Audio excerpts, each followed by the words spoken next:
င်္ဂလာပါဒီနေ့တော့ရွယ်စားအလွန်ကြီးမားတဲ့ breaker ကိုတက်ဆင်ပြီးသေးငယ်တဲ့ဝိုင်ယာကျူးတွေတွေ့တန်းတက်ဆင်ပြီးအသုံးပြုခြင်းကြောင့်ဖြစ်လာမဲ့မီးဘေးအန္တရာယ်ကိုမျှဝေပေးသွားပါမယ်ကျွန်တော် breaker ဆိုတာကအဖွင့်ပိတ်တီးတန့်တစ်ခုတည်းအတွက်မဟုတ်ပါဘူးကျွန်တော်တို့လျှက်စစ်ပစ္စည်းတွေ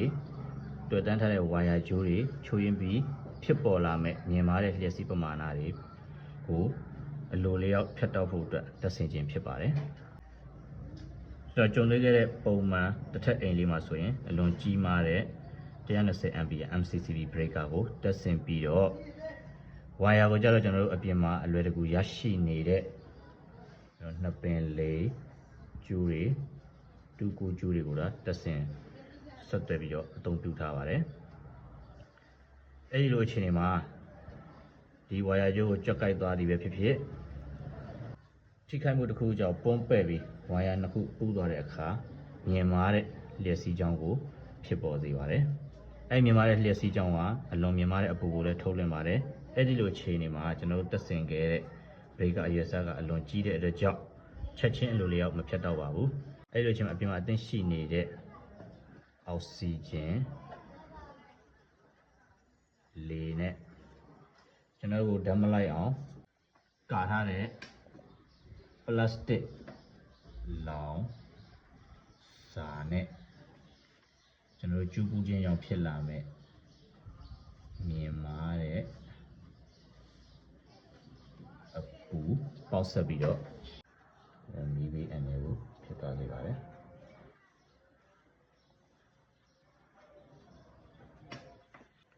ဒီမှာဆိုရင်လည်းကျွန်တော်ဒီတက်ဆင်မှုကိုမှတ်ချက်အနေနဲ့ဖော်ပြထားပါတယ် breaker တစ်ခုတည်းကနေတက်ဆင်ထားသည့်အတွက်ကြောင့်မှားယွင်းတော့တက်ဆင်မှုဖြစ်ပါတယ်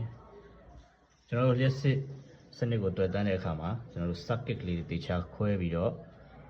breaker ရွေးချယ်ရပါတယ်ကျွန်တော်တို့ kitchen ဆိုရင် kitchen အတွက် general socket ဆိုရင် general socket အတွက် lighting ဆို lighting အတွက် aircon ဆို aircon အတွက် water heater ဆို water heater အတွက်အစရှိသဖြင့်ခွဲချမ်းပြီးတော့ကျွန်တော်တို့အသုံးပြုမဲ့ပစ္စည်းရဲ့လျှက်စီးပမာဏပေါ်မူတည်ပြီးကျွန်တော်တို့ breaker အရွယ်အစားကိုရွေးချယ်ရပါတယ်အဲ့ဒီ breaker အရွယ်အစားပေါ်ကိုမှမူတည်ပြီးကျွန်တော်တို့ wire ကျူး size အရွယ်အစားကိုရွေးချယ်ရပါတယ်အဲ့ဒီကျွန်တော်တို့ wire ကျူး size ရွေးချယ်တဲ့အခါမှာကျွန်တော်တို့ wire ကျူး size ကတည်နိုင်တဲ့လျှက်စီးပမာဏဟာကျွန်တော် breaker မှာရှိတဲ့လျှက်စီးပမာဏထက်များရပါမယ်အဲ့ဒါကြောင့်ကျွန်တော်တို့အဆောက်အဦတွေမှာလျှက်စစ်စနစ်တွေ့တန်းတက်ဆင်တော့မယ်ဆိုရင်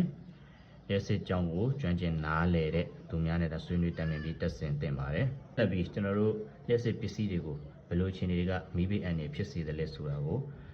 နောက်ဗီဒီယိုတွေမှာဆက်လက်ပြီးမျှဝေ